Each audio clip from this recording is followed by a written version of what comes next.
So we will start by assessing what's happening with the energy sector, mainly electric power and oil and gas, that were undergoing until very recently important regulatory and structural changes until the country came to a halt in March due to the COVID-19 pandemic. So 3 months into this crisis, the first highlight we'd like to share is the current lack of clarity of how the government will support the players in the electric power sector, especially power distributors.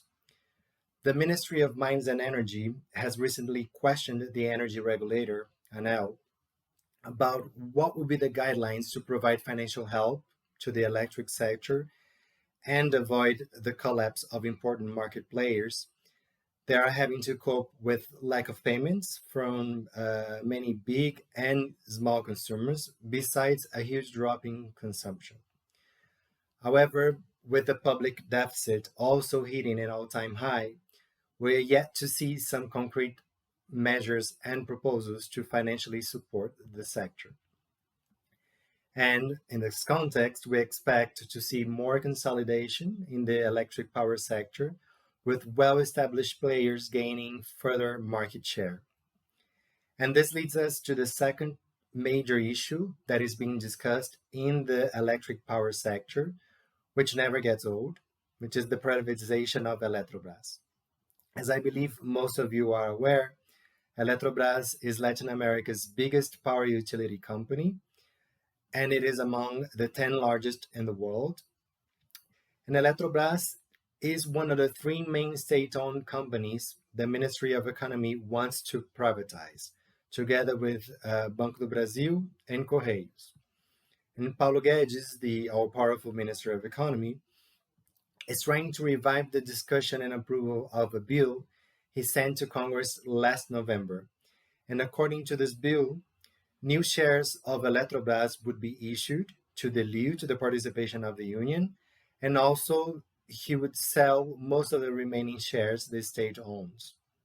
And the two main arguments the government is using to advance this bill are: one, to raise revenues amid the biggest public deficit ever seen, and two, to attract private investment to a sector that is indeed in great need of investments.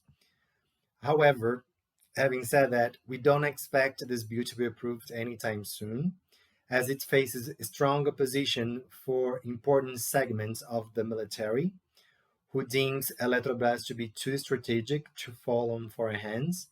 And it also faces opposition by North and Northeastern House representatives and senators, who fear that a private entity wouldn't prioritize investment in the least developed markets of the country. Another important issue to the electric sector is when and how the power generation and transmission auctions will take place, and how much interest from private investors these auctions will have in a context of continued economic crisis and lower energy consumption. So these would be the main highlights concerning the electric power sector.